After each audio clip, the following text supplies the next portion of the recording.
The lantern's flame guttered as Landon Everett pushed open the barn door, expecting nothing more than a quiet sweep of the stalls before bed. But the shadow curled in the far corner made his heart slam against his ribs. For 3 heartbeats he stood frozen, one hand still on the weathered wood, the other tightening around the lantern handle. The shape was too large to be a dog, too still to be a threat, but unmistakably alive. He could see the rise and fall of labored breathing, hear the faint wheeze that spoke of exhaustion or injury or both. Landon raised the lantern higher and took a cautious step forward. The light spilled across dirty straw and revealed what huddled there. A young woman, or something close enough to one that his mind struggled with the differences. Green skin, pointed ears pressed flat against a tangle of black hair, broad shoulders hunched protectively inward. And when she turned her face toward the light, eyes wide with fear and defiance both, he saw the small tusks that marked her as orc. Please. Her voice cracked on the single word. I will leave at dawn. Just let me rest here tonight. Every story Landon had ever heard about orcs crashed through his mind. Raiders, savages, monsters who burned villages and stole children in the night. But the creature in his barn looked nothing like those tales. She looked starved, hurt, desperate. He should have sent her away. Should have grabbed the pitchfork leaning against the wall and driven her off his property before she could cause trouble. That was what his father would have done, what any sensible farmer would do. Instead, Landon heard himself say, "You are hurt." The orc girl flinched as if he had struck her. Her fingers dug into the soiled straw beneath her, and he noticed the tremor in her arms, the way she held her left side as though protecting broken ribs. I will be gone before sunrise, she repeated, each word careful and measured. You will never know I was here. You are in my barn, Landon said, setting the lantern on a post hook. I already know you are here. He studied her for a long moment, watched the way her breath came shallow and pained, saw the dried blood on her torn tunic. Wait here. He turned and walked back toward the barn door, heard her sharp intake of breath behind him, the rustle of straw as she tried to move. When he glanced back, she had pushed herself part way up, one hand braced against the stall wall, ready to run despite the obvious agony it would cost her. I am getting clean straw, Landon said quietly, and something for you to eat, unless you would prefer to lie in horse shit all night. The confusion on her face was almost comical. She sank back down slowly, eyes never leaving him as though expecting a trick or trap. He did not blame her. Trust probably came hard when the world treated you like vermin. Landon made his way to the supply room and grabbed an armful of fresh straw, then continued to the farmhouse. The building sat quiet in the autumn darkness, windows dark, his parents and younger sister long since asleep. He moved through the kitchen with practiced silence, ladling leftover beef stew into a wooden bowl, tearing off a hunk of bread from the morning's baking. His mother would notice the missing portions, but he would deal with that tomorrow. When he returned to the barn, the orc girl had not moved. She watched him approach with those strange amber eyes, wary as a wild thing. Landon dumped the fresh straw in the empty stall beside where she huddled. This one is cleaner, he said, gesturing to the fresh bedding. Can you move? She nodded but made no attempt to stand. Pride warred with pain on her face, and pride was losing. Landon set the bowl and bread on the ground, then stepped back, giving her space. After a long moment, she began to crawl toward the clean stall, moving with agonizing slowness. He caught a glimpse of her back as she moved and saw the dark stains on her tunic, the tears in the fabric that suggested wounds beneath. The orc girl collapsed onto the fresh straw with a sound that might have been relief or might have been a sob. Landon picked up the bowl and bread and set them within her reach. Eat, he said simply. She stared at the food as though it might bite her. Why? Because you are starving. You do not know me. You do not know what I have done. No, Landon agreed, but I know what hungry looks like. He stepped back toward the barn door. The stew is hot. Try not to make yourself sick eating too fast. Wait. Her voice stopped him. What do you want in return? The question hit him like a fist. What did she think he would demand? What had the world taught her to expect from human kindness? Nothing, Landon said firmly. Eat, sleep. We will talk in the morning. He left before she could protest further, pulling the barn door closed behind him. His hands shook slightly as he crossed the yard back to the house. What had he just done? Sheltering an orc was madness. If his father found out, if the neighbors discovered an orc on their property, there would be consequences. But the image of her curled in that dirty stall, too weak to run, too proud to beg, refused to leave his mind. Sleep came fitfully that night. Landon lay in his narrow bed and stared at the ceiling, listening to the wind rattle the shutters. What would he find in the morning? An empty barn and missing livestock. A dead girl who had succumbed to her injuries. Or something else entirely. Dawn broke gray and cold, autumn asserting itself with frost on the windows. Landon dressed quickly and slipped out before his family stirred. His breath misted in the chill air as he crossed to the barn. Inside, everything appeared untouched. The tools hung in their proper places. The horses nickered softly in their stalls, and in the far corner, half buried in clean straw, the orc girl still slept. The empty bowl lay on its side near her hand. She had eaten everything, even used the bread to sop up the last of the gravy. Good. That was good. As Landon watched, she shifted in her sleep, a pained sound escaping her lips.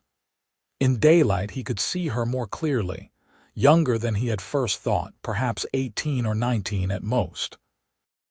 The green of her skin was mottled with bruises, and her clothes hung on her frame, speaking of long hunger. Landon went about his morning chores quietly, feeding the horses, mucking the occupied stalls, trying not to wake her. She needed rest more than anything. But as he hauled a bucket of water from the well, he heard movement in the barn. When he stepped back inside, the orc girl was awake, sitting up with her back pressed against the stall wall, watching the door with the same wary alertness as the night before. "Morning," Landon said, setting the bucket down. "How do you feel?" "Better." She looked at him, then at the barn around her, as though checking to make sure she had truly spent the night unmolested. "You let me stay." "I said you could. Humans do not let my kind stay anywhere." There was no bitterness in her voice, only statement of fact. "We are monsters. We are enemies." Landon walked closer, stopping several feet away so as not to crowd her. "You have a name?" She hesitated, then lifted her chin. "Eira Darkthorn. Landon Everett. This is my family's farm." He gestured to the barn around them. "We grow wheat and barley, keep some chickens and pigs, a few horses. Nothing fancy." Eira watched him with those unsettling amber eyes. "Why are you telling me this?" "Because you are here. Seems polite to introduce myself properly." He crouched down to be closer to her eye level. "Those wounds need tending. Your ribs especially. May I look?" "No." The word came fast and sharp. "I will heal. My kind heals fast. Even orcs can die from infected wounds or punctured lungs." Landon kept his voice gentle. "I am not asking to hurt you. I am asking to help." "Why?" The question again, desperate and confused. "Why would you help me?" Landon thought about that, trying to put into words something he barely understood himself. "My father served in the border wars," he said finally. "Came home with a saber scar across his chest and nightmares that wake him shouting.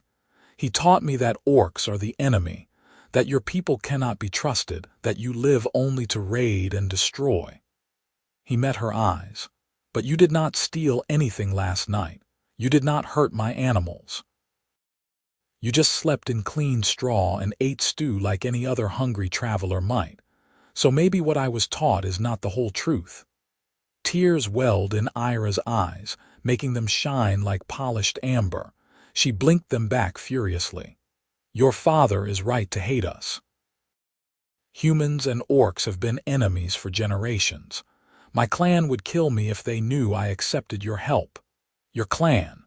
Landon glanced at the wounds visible through her torn clothing. Did they do this to you? Eira looked away, jaw tight. After a long silence, she nodded once. I refused to participate in a raid on a human settlement.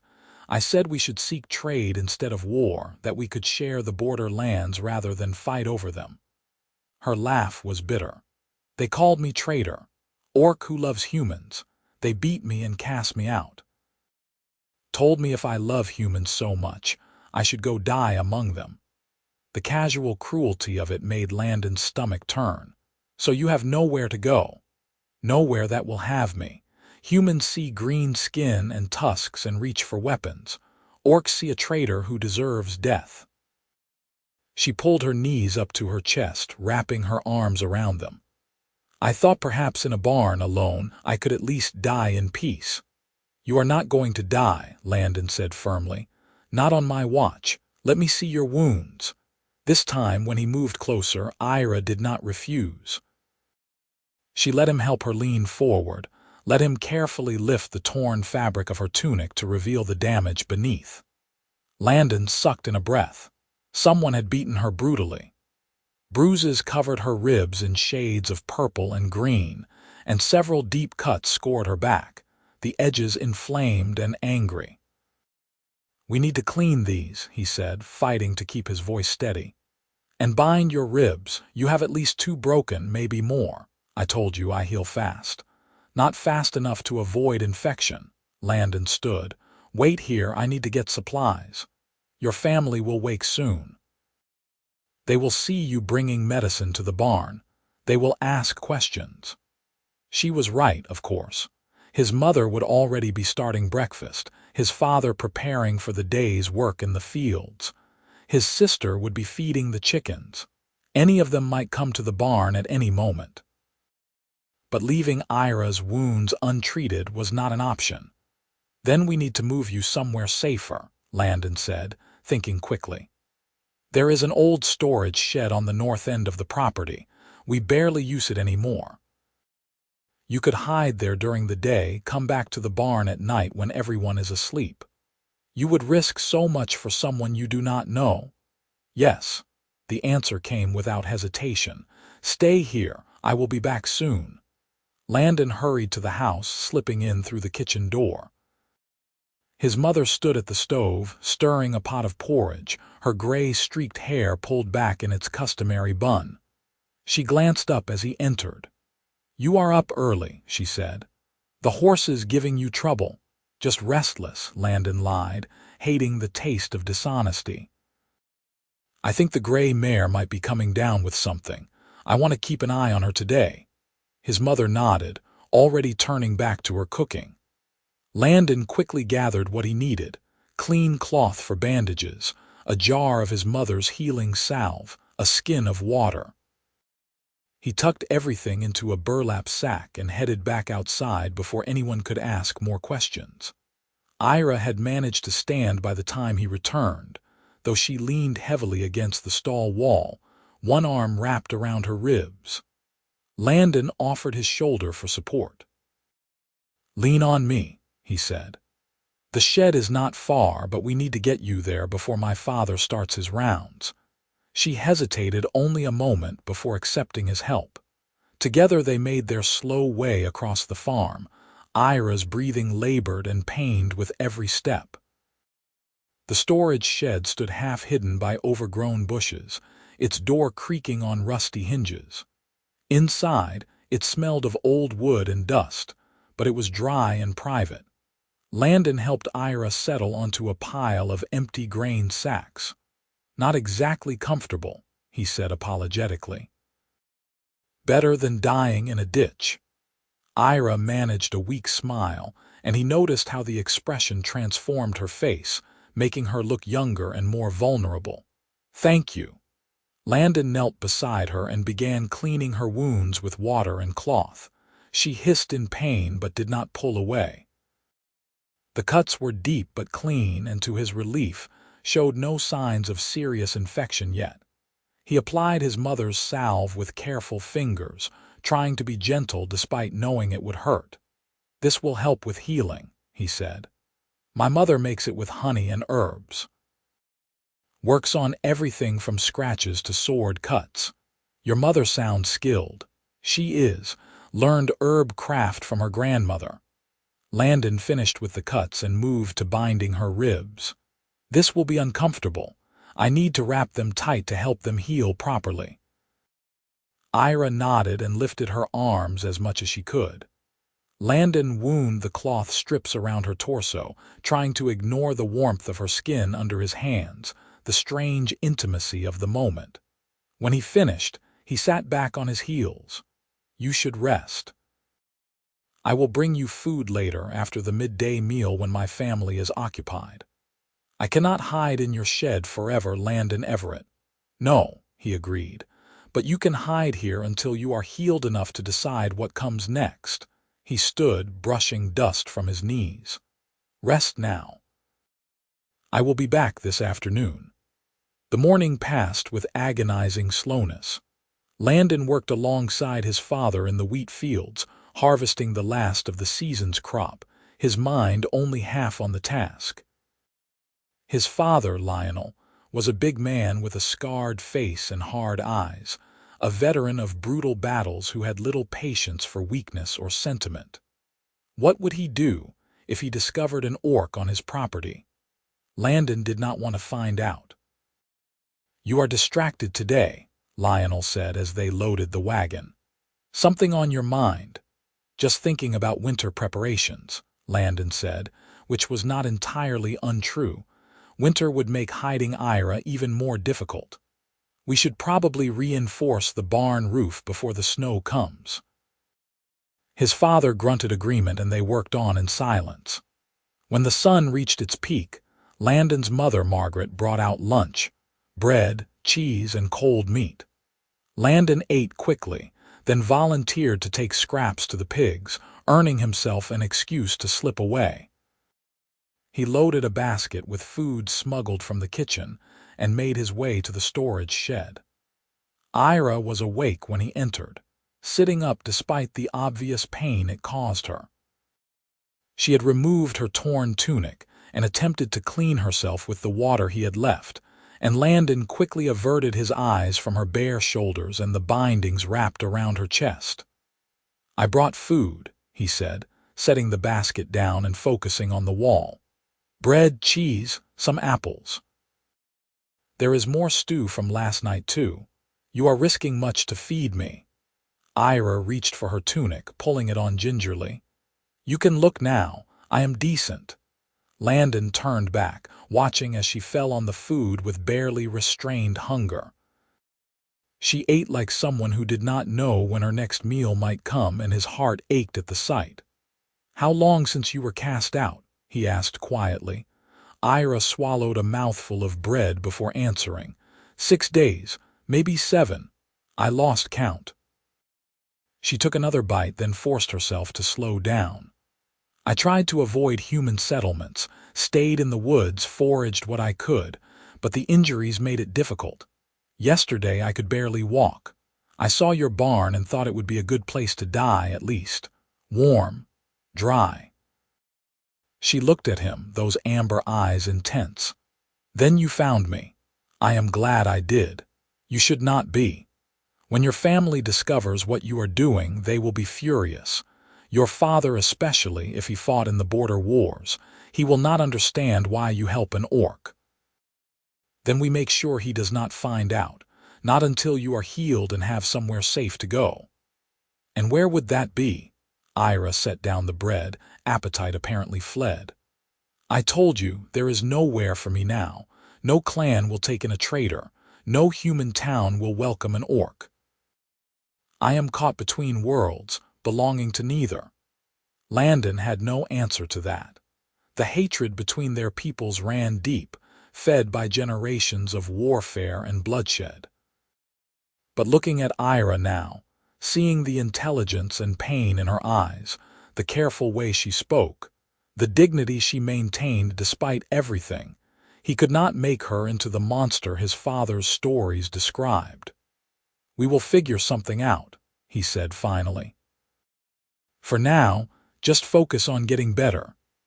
He stayed with her for a little while longer, talking quietly about small things.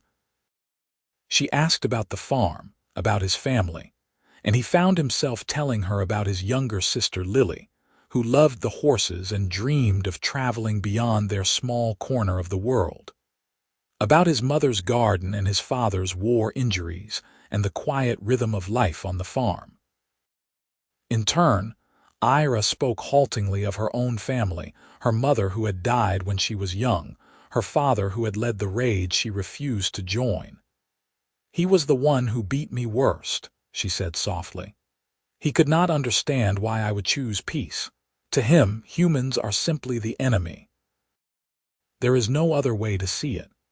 "My father thinks the same about orcs," Landon admitted. "He lost friends in the battles, saw terrible things. Those experiences shaped him. Perhaps our parents' generation is too scarred by war to ever find peace, but we are young. We have not spent our whole lives fighting. Maybe there is hope for us." The way she said "us," as though grouping herself and Landon together, made something warm bloom in his chest. He found himself noticing things about her. The way her ears twitched when she was nervous, the surprising delicacy of her hands despite her strong build, the low musical quality of her voice. She was not human, but there was a beauty to her differences that he had never expected. The afternoon light slanting through the shed's cracks told him he needed to return to work before his absence was noticed. Reluctantly, Landon stood. "I will come back tonight after everyone is asleep. Bring fresh water and check your bandages." Eira nodded. "Be careful. I would not want you to suffer because of me." "Worth the risk," Landon said, and meant it. The pattern continued for the next several days. Landon would slip away whenever he could manage it, bringing food and medicine, checking Eira's wounds, talking with her in the privacy of the shed. He watched her grow stronger, saw color return to her cheeks, noted the way she moved with less pain as her ribs began to mend. And with each visit, he found himself increasingly drawn to her. Eira was clever, with a quick wit that caught him off guard. She told stories of orc traditions, of the great hunts and the singing ceremonies, of a culture far more complex than he had imagined. She asked questions about human customs that he had never thought to examine, making him see his own life from new angles. And she laughed, a rich, warm sound that made him want to keep talking just to hear it again. By the end of the first week, Landon had to admit to himself that what he felt went beyond simple compassion for someone in need. He was falling for her, this orc girl who should have been his enemy, whose very presence on his farm could bring disaster to his family. It was foolish and impossible, and he could not seem to help himself. One evening, as autumn rain drummed on the shed roof, Landon arrived to find Eira standing, moving carefully through what looked like a series of stretches and exercises. She froze when she heard him enter, a guilty expression crossing her face. "I know I should be resting," she said quickly. "But I need to stay strong, need to be ready to run if necessary." "Run where?" Landon set down the basket of food he had brought. "You still have nowhere to go, I know." Eira sat down heavily, frustration evident in every line of her body. "But I cannot stay here forever. Each day I remain, I put you in greater danger. Your father nearly saw me yesterday when he came to check the north fence. I had to hide behind the shed until he left." Landon's blood ran cold. "He came here. Why did you not tell me?" "Because there was nothing you could have done. And because I knew it would frighten you." She looked up at him, amber eyes reflecting the lantern light. "You have been so kind to me, Landon, kinder than I ever thought a human could be. But this cannot continue. I will not be responsible for destroying your life." "You are not destroying anything. Am I not? You lie to your family every day now, sneak around like a thief in the night, waste food and medicine on someone who does not even belong here." Eira stood again, wrapping her arms around herself. "I have been thinking. There is a forest 2 days' walk from here. It is wild enough that I could survive there. Hunt, forage, make a shelter. I am strong enough now to travel. Alone. You would live alone in the forest." The thought made Landon's chest tight. "That is not living. That is just surviving." "It is more than I deserve." "Do not say that." Landon crossed the distance between them without thinking, reaching out to touch her arm. "You deserve kindness, safety, a real life, not hiding in the wilderness like an animal." Eira looked down at his hand on her arm, and he saw her swallow hard. "Why do you care so much? I am nothing to you, just an orc you found half dead in your barn." "You are not nothing." The words came out more intense than Landon intended. "You are brave and smart, and you sacrificed everything because you believed in peace. That is not nothing." They stood there for a long moment, close enough that Landon could feel the warmth radiating from her skin, see the rapid flutter of pulse at her throat. Eira's eyes searched his face, and whatever she saw there made her expression soften. "Landon Everett," she said quietly, "you are going to break my heart." Before he could respond, before he could ask what she meant, voices sounded from outside the shed. Landon's blood turned to ice. He recognized his father's rough tones, and another voice, his father's friend Thomas from the neighboring farm. They were close, too close, and heading in this direction. "Hide," Landon whispered urgently. "Behind those sacks in the corner. Now." Eira moved quickly and silently, disappearing into the shadows at the back of the shed. Landon grabbed the lantern and stepped outside just as his father and Thomas came around the corner. "There you are," Lionel said, frowning. "What are you doing out here in the dark?" "Checking the fence line," Landon said, hoping his voice sounded steady. "Thought I saw a weak spot earlier." "In this weather," Thomas gestured to the rain. "That could wait until morning, boy. Wanted to be sure. Do not want the pigs getting out if a section goes down in the night." His father studied him for a long moment, and Landon fought the urge to fidget under that penetrating gaze. Finally, Lionel nodded. "Well, you are out here now. Come help us check the north pasture. Think we might have foxes getting at the chickens." There was no polite way to refuse. Landon followed his father and Thomas, his heart hammering in his chest. Would they notice the food basket he had left in the shed? Would they decide to search it themselves? But the two older men simply walked past the building, focused on their task, and Landon breathed a silent prayer of thanks. They spent an hour tramping through muddy fields, finding and securing a hole in the chicken coop where something had been digging. By the time they finished, Landon was soaked and shivering, but he could not go back to the shed, not with his father still awake and likely to notice his movements. He lay in bed that night, staring at the ceiling, worrying about Eira alone in the cold shed. Had she found the blanket he had hidden there? Was she warm enough? Safe enough? The questions chased each other through his mind until exhaustion finally dragged him under. The next morning, Landon woke before dawn and hurried to the shed as soon as he could slip away. Eira was awake, wrapped in the blanket he had left, her face pale but calm. "I thought they had found me," she said as he entered.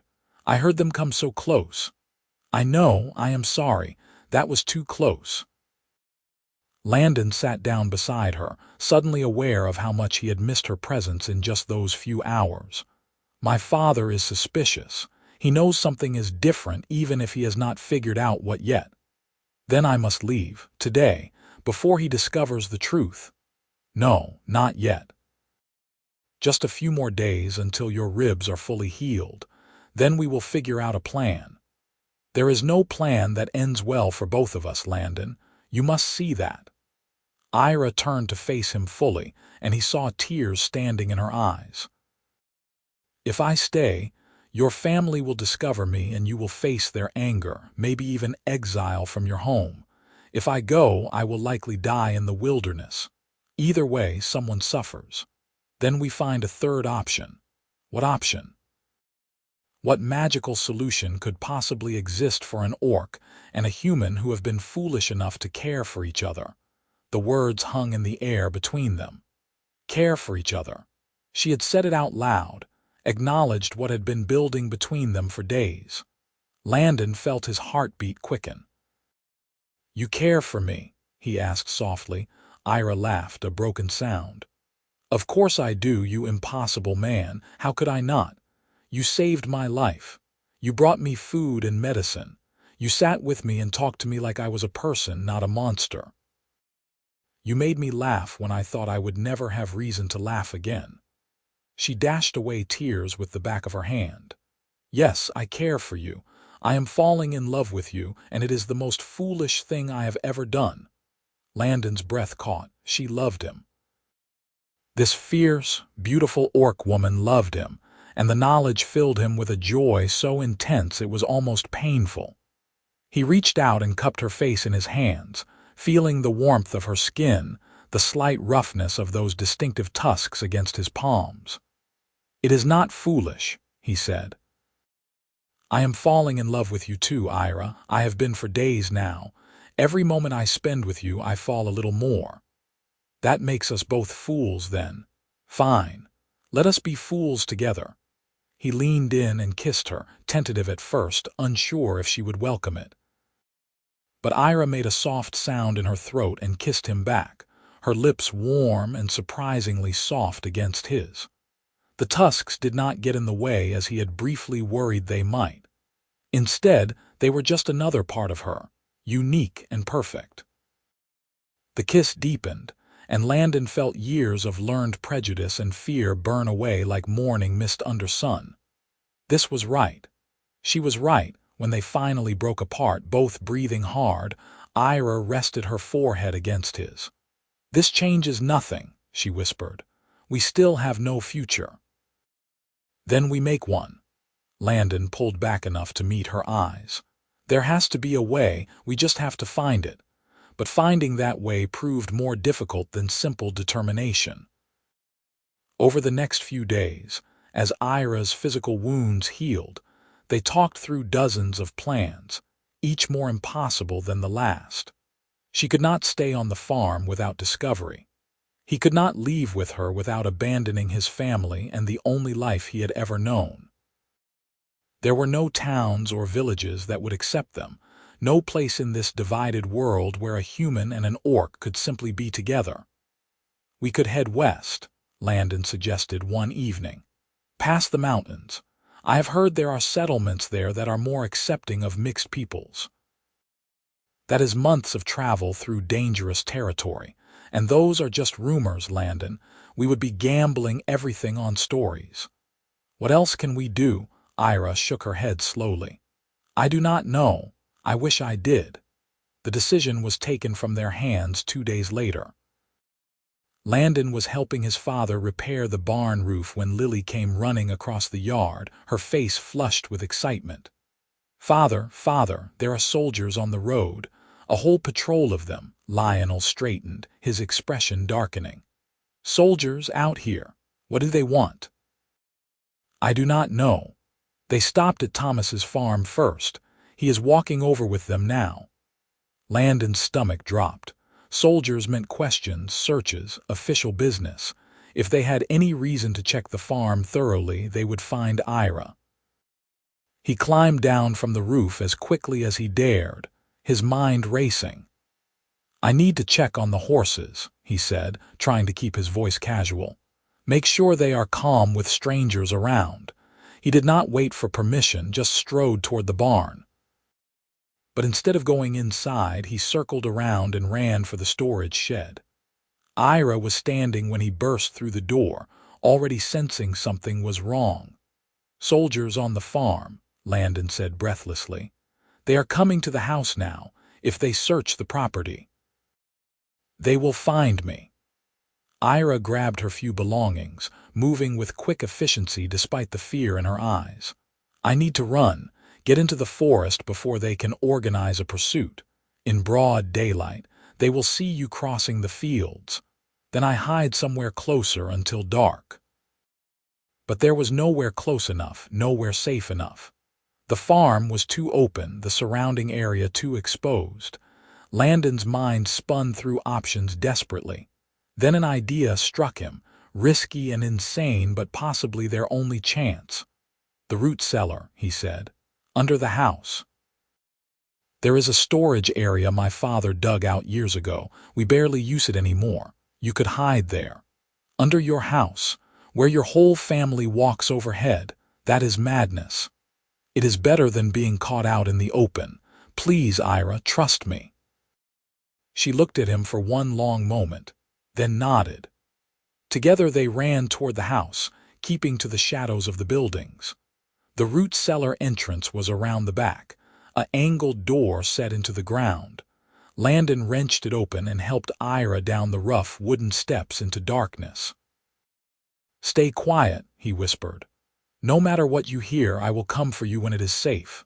Landon." She caught his hand, squeezed it tight. "If they find me, do not try to protect me. Let them take me. Promise me you will not throw away your life for mine." "I promise nothing of the sort." He squeezed back, then pulled away and shut the cellar door, dropping the outside latch into place.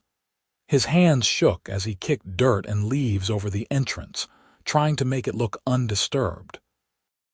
Then he ran back around to the front of the house, arriving just as a group of soldiers and his father entered the yard. There were 6 of them, wearing the blue and silver of the regional militia. Their leader, a grizzled man with sergeant's stripes, stood talking with Lionel and Thomas. Landon approached slowly, trying to look curious rather than terrified. "Landon," his father called.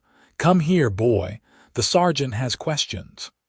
Landon joined the group, nodding respectfully to the soldiers. The sergeant looked him over with sharp eyes. "We are searching for an orc," the man said without preamble.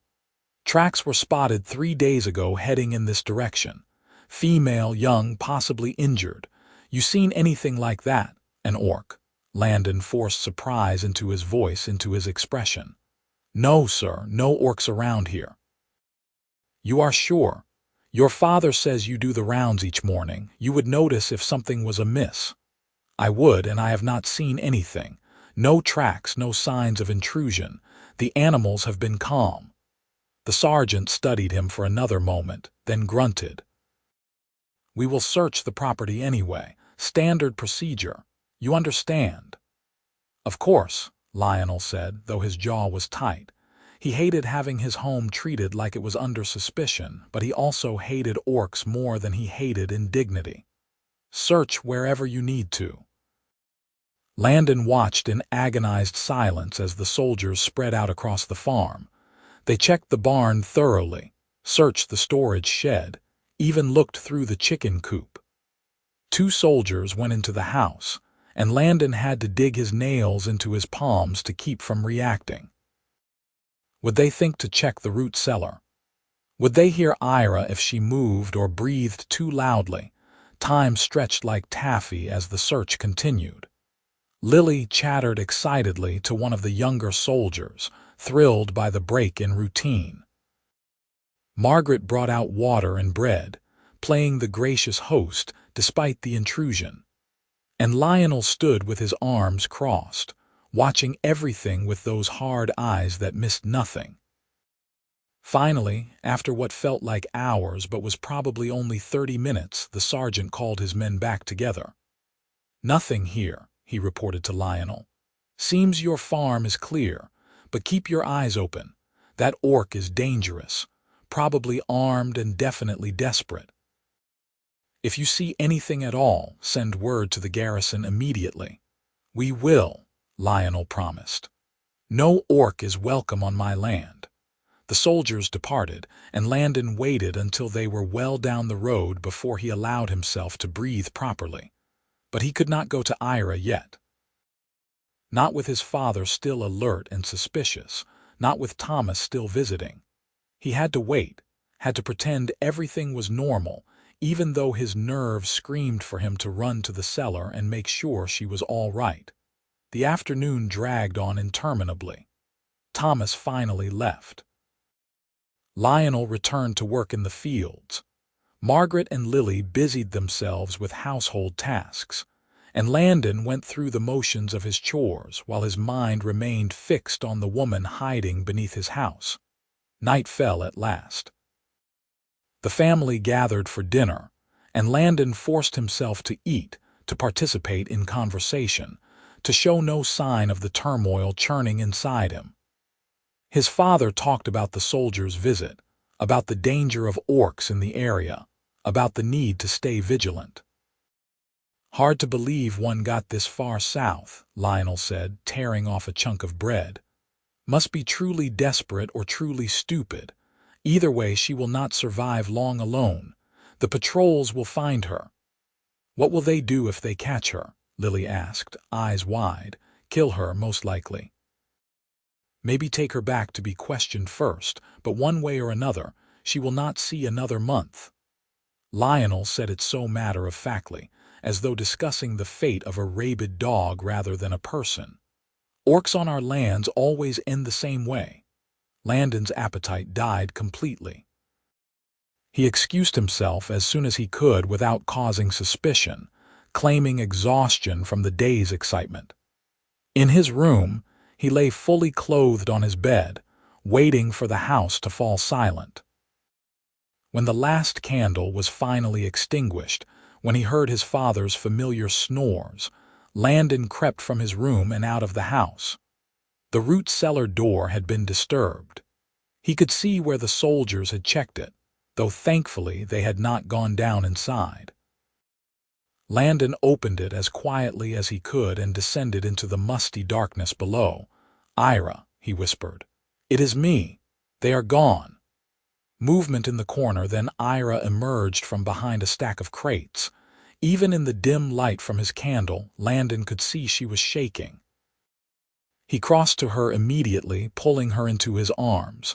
"I have you," he murmured into her hair. "You are safe. They did not find you. I heard them walking overhead, heard your father talking about what they will do to me." Her voice was muffled against his chest. "This is madness, Landon. We cannot keep doing this. Sooner or later someone will discover me." "I know." Landon held her tighter. "We need a real plan. We need to get you somewhere truly safe." They sat together on the cold cellar floor, and Landon told her everything he had overheard, about the patrols searching the area, about his father's certainty that she would be caught soon. Eira listened in silence, her expression growing more resigned with each detail. "There is only one real option left," she said finally. "I need to leave tonight, go deep into the wilderness where the soldiers will not follow. It is the only way to keep both of us safe." "And then what? You live alone in the forest forever, if that is what survival requires, yes." "No." Landon stood abruptly, pacing the small space. "There has to be another way. We just need to think." "We have been thinking for days, Landon. We have examined every possibility. There is no place in this world for us together. You know that as well as I do." But Landon's mind had snagged on something, an idea that seemed impossible but might just work. What if we created a place? What if we found somewhere so remote, so far from human and orc territories both, that we could build a life there? Where would that even be? The Thornwood Valley. "Do you know it?" Eira frowned. "I have heard stories. It is supposed to be cursed. No one goes there, neither human nor orc." "Exactly. No one goes there, which means no one would find us there." Landon's excitement grew as the idea took shape. "It is 3 days' travel northwest of here, deep in unclaimed territory. The land is supposed to be harsh but fertile. We could build a homestead, plant crops, survive there. Together, you would leave your family, your home, everything you know to live in the wilderness with me. Yes. He knelt in front of her, taking her hands in his. I would give it all up to be with you, Eira. My family does not understand, cannot understand, but I know what I feel. I love you. I want to build a life with you, even if we have to do it in the middle of nowhere. Tears spilled down Eira's cheeks, catching the candlelight. I love you too. So much it terrifies me, but I cannot let you sacrifice everything for my sake. You are not making me do anything. This is my choice. Landon wiped away her tears gently with his thumbs. We could leave tomorrow night. I will gather supplies during the day, things my family will not immediately miss. We pack light and travel fast. By the time anyone realizes we are gone, we will be too far ahead to catch easily. Your father will try to find you. He will not let you go so easily. Maybe. But I am hoping he will believe I simply left to see more of the world. Young men do that sometimes. And you, he will assume the patrol's caught or killed. He will not think to connect us. Eira searched his face, and Landon could see her struggling with hope and fear and love all tangled together. Finally, she nodded slowly. All right, we will try.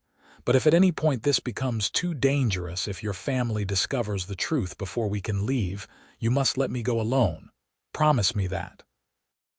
I promise to keep us both safe, Landon said, which was not quite the same thing but close enough. Now come on. We need to get you back to the shed. You cannot stay in the cellar another night. They waited until the night was at its deepest, then made their careful way across the dark yard to the storage shed. Landon left Eira there with promises to return at first light with food and a solid plan. His mind churned as he walked back to the house. This could work. It had to work. The alternative was losing her, and that was not something he could accept. The next day, Landon moved through his chores in a haze of focused purpose. He carefully set aside supplies in the barn: dried meat, bags of grain, a good knife, rope, his best cloak. Things that were essential but whose absence would not be immediately noticed. He filled a water skin and hid it with the other supplies. He checked and rechecked his mental list, trying to think of everything they might need for the journey and beyond. His mother noticed his distraction. "You have been strange lately," she said as they worked together in the garden, pulling up the last of the autumn vegetables. "Is something troubling you?" Landon's heart clenched. He hated lying to her, hated the deception that had become necessary. "I have been thinking about the future," he said, which was at least partly true. "Wondering if I want to spend my whole life farming." Margaret looked at him with surprise. "What else would you do? This is our livelihood, our heritage. Your grandfather worked this land and his father before him." "I know, and maybe I will stay. But I am young, Mother. Should I not see something of the world before I settle down to a life of wheat and barley?" She was quiet for a moment, her weathered hand still on the vegetables. "You sound like you are planning to leave. Not permanently. Just for a while, to see what else is out there. Your father will not like it. I know." Landon met her eyes. "But it is my life, is it not? I should have some say in how I live it." Margaret sighed and reached out to touch his cheek, a rare gesture of affection. "You are growing up." "I forget that sometimes. You will always be my little boy in my heart." She dropped her hand.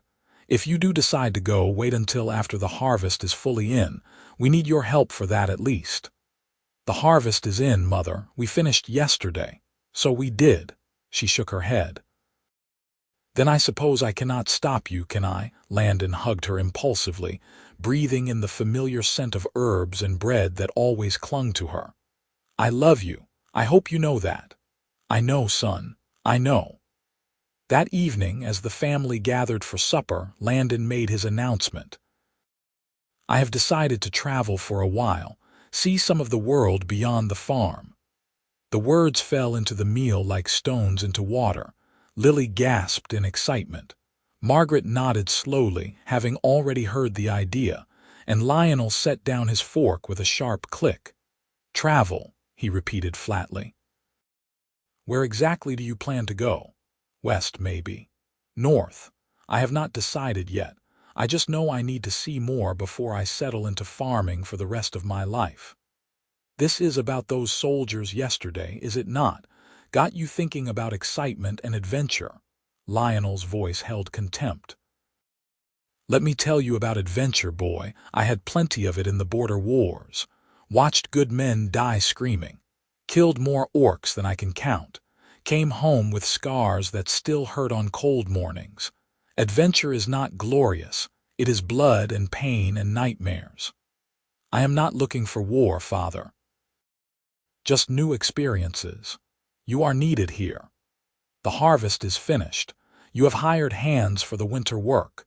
You do not need me for anything that cannot wait." Father and son stared at each other across the table, and Landon refused to be the first to look away. Finally, Lionel shook his head in disgust. "Fine. Go chase your foolish dreams, but do not come crying back here when reality proves harder than you imagined, and do not expect your place here to wait forever if you decide to wander for years." "I understand." The rest of the meal passed in tense silence. Landon excused himself early and went to his room, where he lay awake counting the hours until he could leave. His father's words echoed in his mind. The old man thought he was being foolish, chasing adventure like a naive child. If only he knew the truth, that Landon was not running toward anything except love, and running away from a world that would never accept what he and Eira had found together. Near midnight, when the house was finally quiet, Landon dressed in traveling clothes and gathered his pack. He left a note on his bed, brief but heartfelt. "Gone to find my path. Will write when I can. Thank you for everything." Then he crept from the house one final time and made his way to the barn. Eira was waiting, already dressed and ready, her few possessions bundled in a cloth. She had fashioned a hood from an old blanket, something to help disguise her distinctive features if they encountered anyone on the road. When she saw him, relief flooded her face. "I was afraid you would change your mind," she admitted. "Never." Landon shouldered his pack and took her hand. "Ready to start our new life. As ready as I will ever be." They slipped out into the night, moving quietly away from the farm. Landon looked back once and saw the dark shape of the house where he had spent his entire life, where his family slept unaware of his departure. Guilt twisted in his gut, but he pushed it down. He had made his choice. Right or wrong, he was committed now. They walked through the darkness, heading northwest toward the distant Thornwood Valley. The night was cold and clear, stars blazing overhead in brilliant profusion. Beside him, Eira moved with increasing confidence, her body finally healed enough for sustained travel. Their hands remained clasped, a lifeline connecting them. "What will we do when we get there?" Eira asked as they walked. "Neither of us knows anything about building a homestead from nothing." "We learn." Landon squeezed her hand. "We have time and we have each other. That is more than some people starting out." "Your optimism is both endearing and slightly terrifying." He laughed quietly. "Would you prefer I panic?"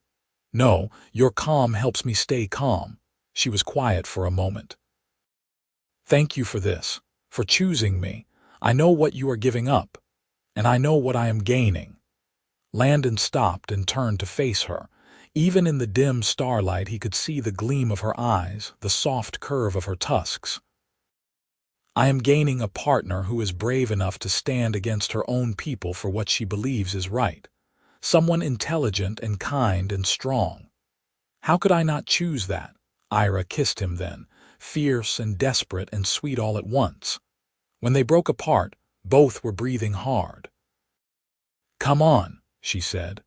"We need to cover as much distance as possible before dawn." They walked through the night and into the next day, pausing only for brief rests and sips of water. Landon kept them off the main roads, sticking to game trails and open country where they were less likely to encounter other travelers. The landscape changed gradually as they moved north and west, the cultivated farmland giving way to wilder terrain. On the second day, they spotted a patrol in the distance.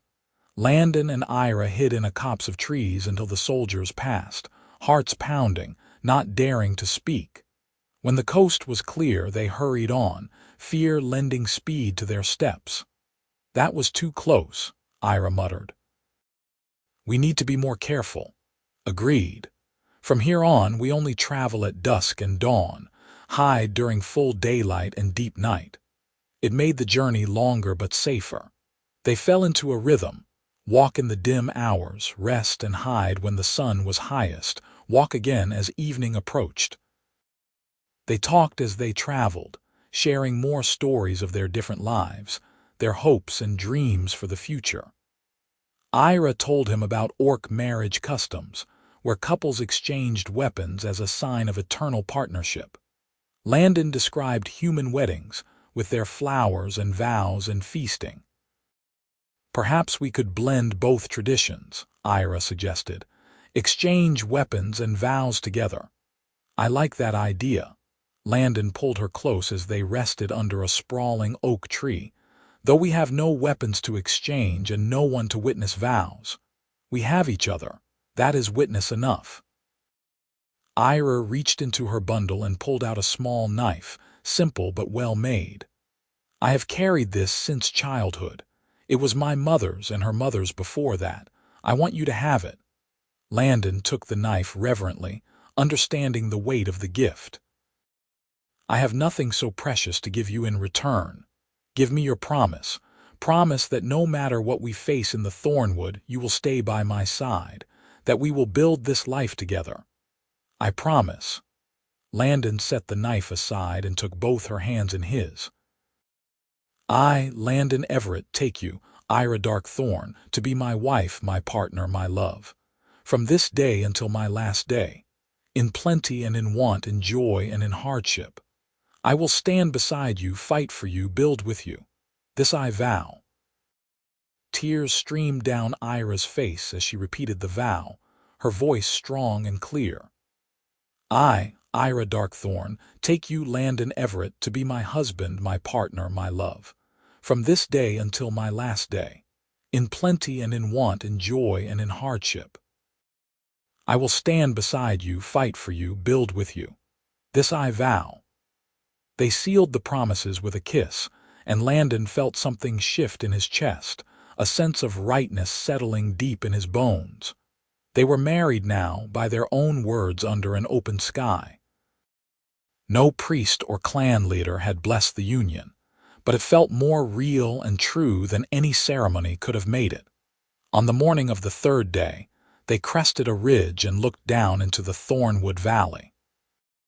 It spread below them like a secret, a narrow valley thick with trees and crossed by a silver ribbon of river. The slopes were steep but not impassable, and Landon could see clearings where the forest gave way to open meadow. It looked wild and beautiful and very, very isolated. "There," Landon said, pointing to a spot near the river where the land flattened into a natural terrace. "That would be perfect for a homestead. Close to water, some cleared land already, good timber nearby for building." Eira studied the valley with a critical eye. "It will be hard work." "Back-breaking, actually. Are you certain you are ready for that, with you?" "I am ready for anything." They descended into the valley, and with each step, Landon felt his old life falling away. There would be no going back now. He was committed to this path, to this woman, to the life they would build in this wild place. The thought was terrifying and exhilarating in equal measure. The spot by the river proved even better up close than it had looked from above. The terrace was broad and flat, with good drainage and southern exposure for sun. The river ran clear and fast, full of fish. The surrounding forest offered timber, game, and foraging. It was as close to perfect as they could have hoped for. "Home," Eira said softly, turning in a slow circle to take it all in. "This is going to be our home." They spent the first few days simply surviving, building a basic shelter from branches and bark, setting snares for small game, gathering edible plants. Eira proved surprisingly knowledgeable about wilderness living, able to identify which plants were safe and which were poisonous. Landon's experience with farm work translated reasonably well to the harder physical labor of clearing land and building. Their first structure was hardly more than a lean-to, but it kept the worst of the weather off. Each day they improved it a little, adding a second wall, weaving a tighter roof, building a fire pit that did not smoke them out. The work was exhausting, but there was a deep satisfaction in creating something with their own hands.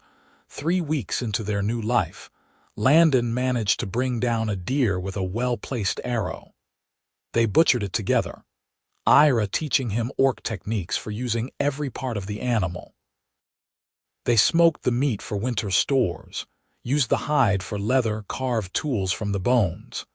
That night, as they sat by their fire eating venison stew, Landon looked at his wife and felt a contentment he had never experienced on the farm. "Happy?" Eira asked, reading his expression. "Deeply." "You?" she nodded. "More than I ever thought possible. I have spent so much of my life feeling like I did not belong anywhere, but here, with you, I finally feel like I have found where I am meant to be." As autumn deepened toward winter, they worked frantically to prepare.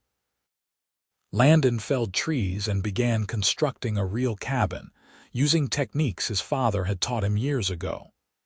Eira helped him drag the logs into place, her orc strength proving invaluable. Together they notched and fitted, raised walls, built a roof. It was rough work, far from perfect, but slowly the cabin took shape. They also gathered and stored food obsessively. Nuts, dried berries, smoked fish and game, roots that would keep through the cold months. Eira showed Landon how to weave baskets for storage, and he showed her how to properly cure and store vegetables. They worked from dawn to dusk most days, falling into their shelter exhausted but satisfied. The first snow came in early November, light flakes that melted quickly but heralded what was coming. By then the cabin was nearly complete. They had 4 solid walls, a good roof, a proper fireplace, even a rough door that closed against the wind. It was not large, just a single room, but it was warm and dry in theirs. They moved in on a cold November night, carrying their few possessions across the threshold. Landon built up the fire until it roared, filling the small space with heat and light. Eira spread their blankets in the corner they had designated for sleeping. And then they stood together in the middle of their new home, just breathing, just being. "We did it," Landon said. "We actually did it." Eira wrapped her arms around him from behind, resting her chin on his shoulder. "We did. We ran away from everything we knew and built a life in the wilderness. We must be completely mad. Madly in love, at least." She laughed, that rich, warm sound he adored. They stood there for a long time, watching the fire, feeling the cabin creak and settle around them. Outside, the wind picked up, but inside they were safe and warm and together. Winter descended in earnest after that, blanketing the valley in snow. The river froze at the edges, and the forest went silent and white. Landon and Eira spent their days maintaining the cabin, tending the fire, preparing meals from their stored supplies. There was less work now that the frantic building season had passed, which gave them time for other things. Eira taught Landon the orc language, patiently correcting his pronunciation until he could speak simple sentences. Landon taught her to read, using the single book he had brought from home, a collection of old stories his mother had loved. They talked for hours about everything and nothing. They made love in their warm nest of blankets while storms raged outside. They played simple games to pass the time, competed to see who could come up with the most creative meals from their limited ingredients.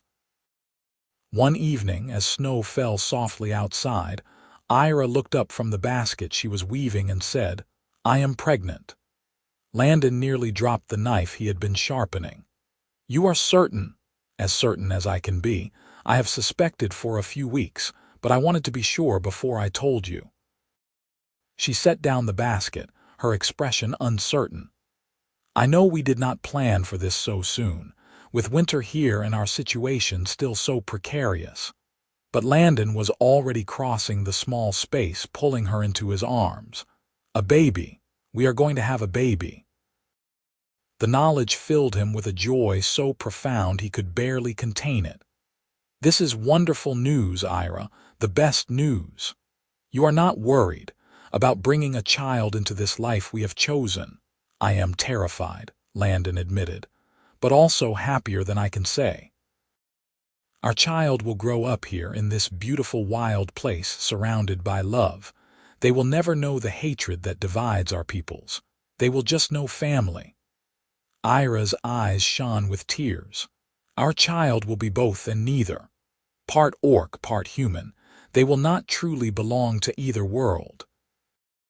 Then we will make sure they know they belong to our world, to this valley, this home, this family." Landon placed a hand gently on her still flat stomach. "They will be perfect because they are ours." The pregnancy gave them renewed purpose through the long winter.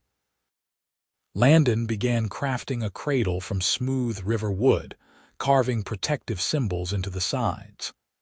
Eira sewed tiny clothes from scraps of fabric and soft leather. They talked endlessly about names, about how they would raise the child, about the future they were building. Spring came slowly to the valley, snow melting to reveal the green shoots beneath. The river thawed and ran high with runoff, and Eira's belly grew round, the baby moving strongly inside her. Landon had worried about the pregnancy, about complications so far from any healer, but Eira assured him that orc women were resilient. She remained strong and healthy throughout, working beside him as they began the spring planting. They had cleared a small field during the previous fall, and now they planted seeds Landon had brought from home: wheat and barley, vegetables, herbs. It was a tiny plot compared to his father's farm, but it was theirs. As they worked the soil together, Landon thought about his family. Did they think of him, wonder where he was? Or had his father written him off as a foolish boy who got what he deserved? "Regrets?" Eira asked, reading his expression as she often did. "Only that I could not tell them the truth, that I could not share this happiness with my mother and sister." Landon patted down the soil over a row of seeds. "But no, I do not regret this, not for a moment." As summer approached and Eira's time drew near, Landon found himself increasingly anxious. He went over their supplies obsessively, making sure they had everything they might need for the birth. Eira tolerated his worry with patient amusement. "I have been through this before with my clan," she said. "I know what to expect. You need to stop fretting like a nervous child."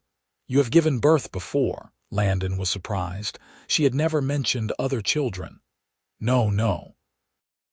I attended births as a young woman. It is how orc girls learn. I helped my aunt deliver her twins, helped several other women in the clan. I know what needs to happen. But you will be the one giving birth this time. That is different." "Yes," Eira agreed, her hand resting on her large belly. "But knowing what to expect helps. And I have you. That makes all the difference." The baby came on a warm June night under a sky brilliant with stars. Landon had been dozing lightly when Eira woke him, her grip tight on his arm. "It is time," she said, remarkably calm. "The contractions have been coming for hours. They are close now." Landon snapped fully awake, his heart hammering.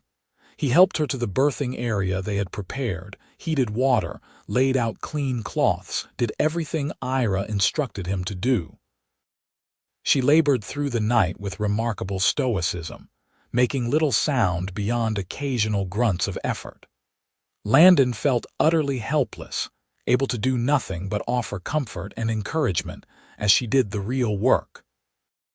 Near dawn, Eira gave one final tremendous push, and their child entered the world with a lusty cry. Landon's hands shook as he helped clean the baby, as he placed the tiny, perfect creature in Eira's arms. They had a daughter. She was beautiful, with skin a shade between Landon's tan and Eira's green, small tusks already visible, and eyes that would likely be amber like her mother's. Hair dark as midnight crowned her small head. She looked like both of them and like neither, something entirely new. "Hello, little one," Eira whispered, tears streaming down her face. "Welcome to the world." Landon sat beside his wife and daughter, his own vision blurry with emotion. What should we name her? They had discussed many names over the winter, but now, looking at their daughter, only one felt right. "Elena," Eira said. "It means light in the old human tongue, and she is our light, the best of both our peoples." "Elena Darkthorn Everett," Landon said, testing the name. Their daughter stirred at the sound of his voice, one tiny hand curling and uncurling. Perfect. The first few weeks with Elena were exhausting but joyful. She was a healthy, hungry baby who demanded attention at all hours. Landon and Eira took turns walking her when she fussed, singing to her in their different languages. Landon found himself talking to his daughter constantly, telling her about the valley, about her grandparents she would never meet, about the world beyond their small home. As Elena grew, her unique heritage became more apparent. She had her mother's strength and resilience, but her father's curiosity and quick smile. She was neither fully orc nor fully human, but something new, and to Landon she was absolutely perfect. One afternoon, when Elena was about 3 months old and napping peacefully in her cradle, Eira turned to Landon with a serious expression. "We need to talk about the future," she said. "About what we will tell Elena as she grows. Tell her about what? About why we live here alone. About the world that rejected us. About her heritage and the complicated truth of what she is." Eira picked up the mending she had been working on, her hands needing something to do. "She will ask questions eventually. We need to decide how to answer them." Landon had been thinking about this too. "We tell her the truth, that her mother is orc and her father is human, and that we fell in love despite the world telling us we should not. That we chose this life because it was the only way we could be together. And when she asks why the world would not accept us, we tell her that fear makes people stupid, that humans and orcs have been fighting for so long that they have forgotten how to stop, but that we hope, by raising her with love and teaching her that both sides have value, maybe she can be part of changing that someday." Eira nodded slowly. "And if she wants to visit the outside world when she is older, to meet humans and orcs, to see civilization, then we help her, and we let her make her own choices." Landon reached across the small table to take Eira's hand. "We cannot protect her from everything. All we can do is love her, teach her, and trust that we have raised her well enough to navigate whatever she faces." As the months passed, and Elena grew from an infant into a bright, curious toddler, Landon found himself thinking more about the outside world. Not because he missed it, but because he worried about how isolated their lives had become. Elena was growing up with only her parents for company, with no other children to play with, no community to be part of. Was that fair to her? He voiced these concerns to Eira one evening as they watched Elena play with carved wooden animals near the fire. She was nearly 2 now, and already trying to form words in both her parents' languages. "I have thought about this too," Eira admitted. "But what can we do?" We cannot simply walk into a human village with an orc woman and a half-orc child, and I would be killed on sight if I approached an orc clan. There must be others like us somewhere, other mixed families, other people living outside the boundaries of their societies. If we could find them, connect with them, Elena would have a community. That is a lovely dream, Landon, but how would we even begin to search for such people? Before he could answer, a sound from outside made them both freeze. Footsteps. Multiple people, by the sound of it, approaching the cabin through the forest. Eira scooped up Elena immediately, holding her close. Landon grabbed the hunting bow that hung by the door. A knock sounded, firm but not aggressive. Then a voice called out, "Hello, the cabin. We mean no harm. We saw your smoke and hoped we might beg hospitality for the night." Landon and Eira exchanged glances. Visitors. In more than a year of living in the valley, they had never had visitors. Cautiously, Landon approached the door. "Who are you?" he called. "Travelers. A family heading north. Please, we have children with us, and it is cold. We just need a warm place to sleep for one night." Children. Landon made a decision and slowly opened the door. Outside stood 4 people, a man and woman who appeared human and 2 children who very clearly were not. The boy, perhaps 8 years old, had gray skin and small horns. The girl, younger, had the distinctive features of a goblin, and all of them looked exhausted and half-frozen. "Please," the woman said again. "We do not mean any trouble, we just need shelter." Landon stepped back and gestured them inside. As they entered, the man's eyes fell on Eira and Elena, and his expression transformed from wary to amazed. "Another mixed family," he breathed. "We did not think we would find one all the way out here." Over hot tea and shared food, the story emerged. The man's name was Lucas. The woman was Emma, and the children were adopted, rescued from situations where their mixed heritage had made them targets. Lucas and Emma had spent the last 5 years traveling the frontier, helping other mixed families and individuals find safety, building a network of those who refused to accept the hatred between species. "There are more of us than you might think," Emma said, cradling her cup. "Scattered throughout the borderlands, hiding in remote places just like this. We have been trying to connect everyone, to build a community where mixed families and interspecies couples can support each other." "We thought we were alone," Eira said, her voice thick with emotion. "That we were the only ones foolish enough to try this." "Not foolish, brave." Lucas smiled at Elena, who was peeking shyly at the other children from behind her mother. "Your daughter is beautiful. How old?" "Nearly 2. Her name is Elena. A good name."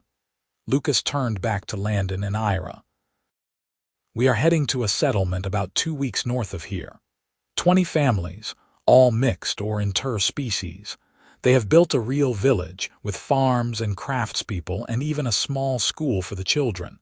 You would be welcome there if you wanted to join them." Landon's heart raced.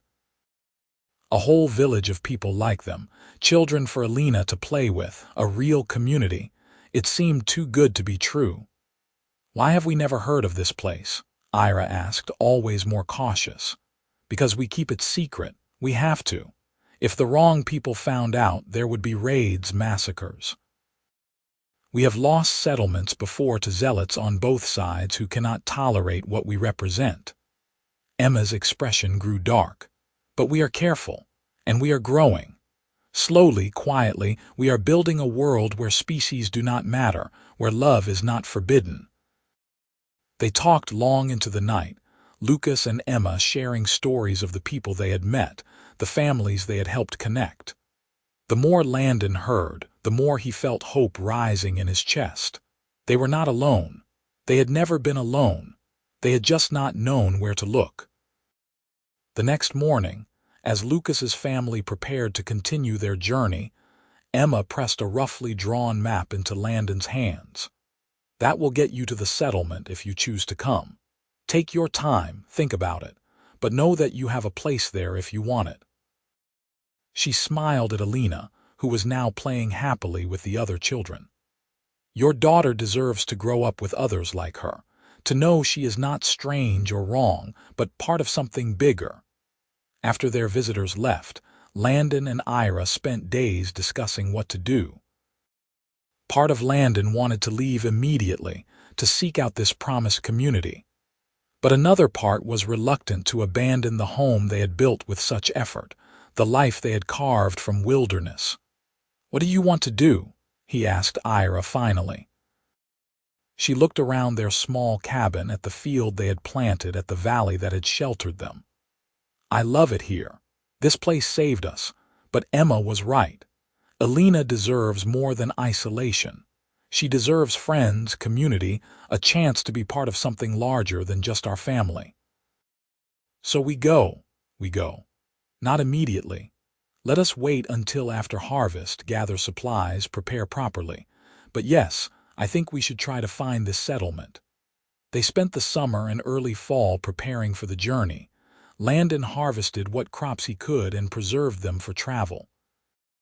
Eira made new clothes for all of them, sturdy things that would hold up to hard use.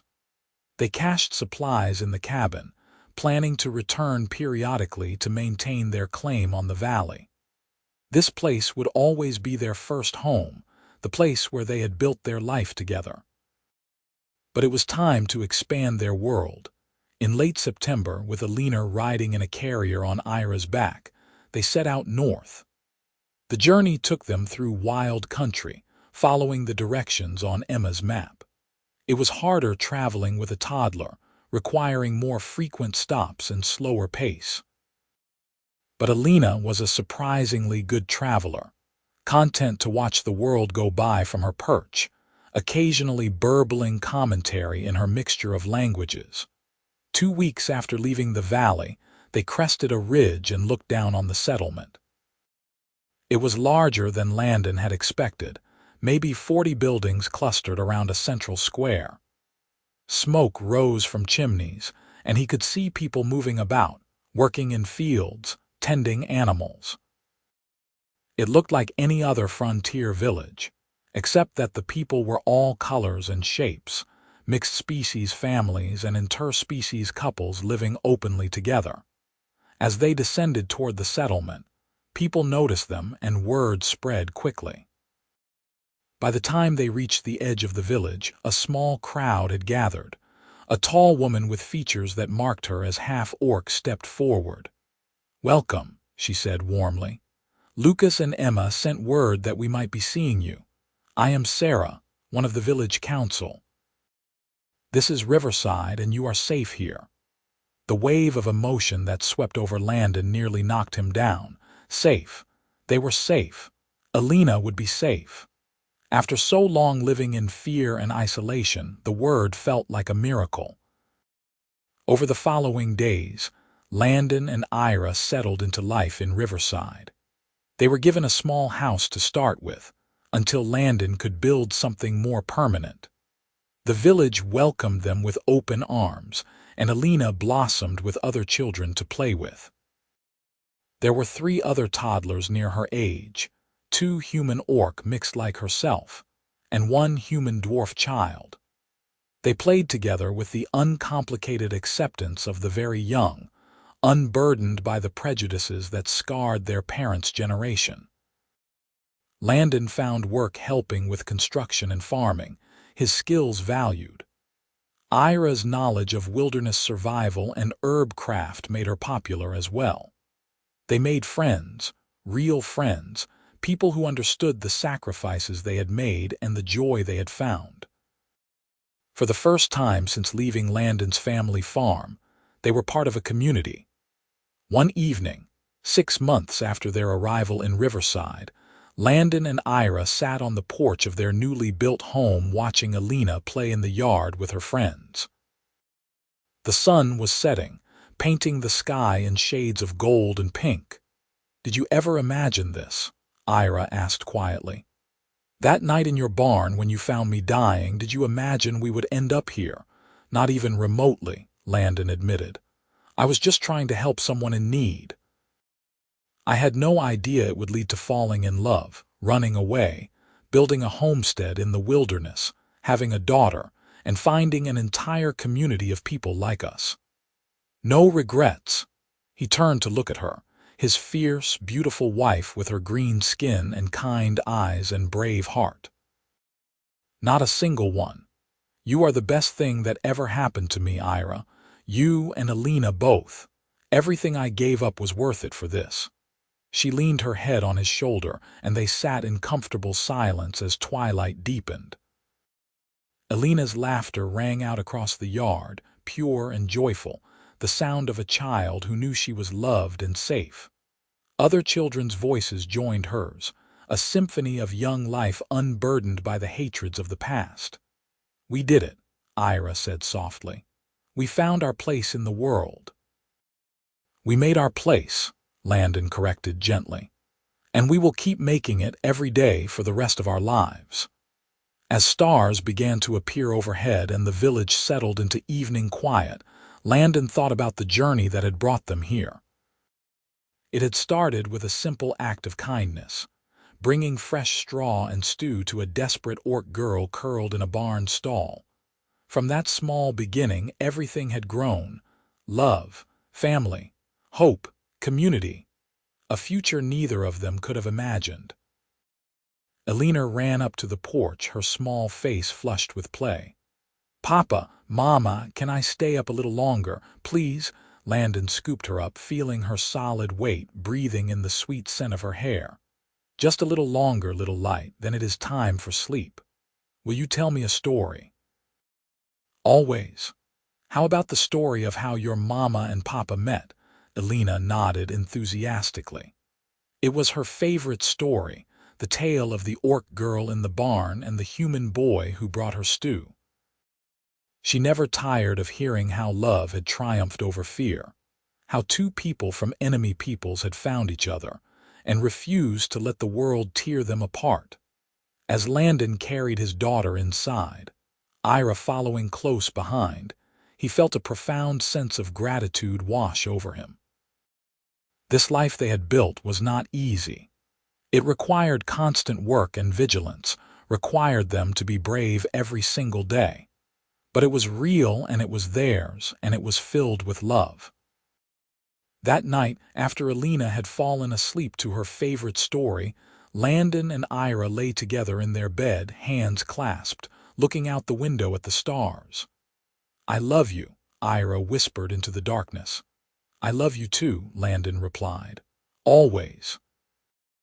And in that small house in a frontier village where species did not matter and love was celebrated rather than forbidden, two people who had found each other against all odds drifted off to sleep, safe in the knowledge that they had found their home at last. The future stretched before them, uncertain but bright, full of possibility and hope. Their daughter would grow up strong and proud, knowing both sides of her heritage, belonging to a community that valued her for exactly who she was. And perhaps, someday, she would help build an even bigger world, one where no one had to choose between love and belonging, where human and orc and all the peoples in between could live together in peace. But that was a dream for tomorrow. Tonight, there was warmth and safety and love, and that was everything.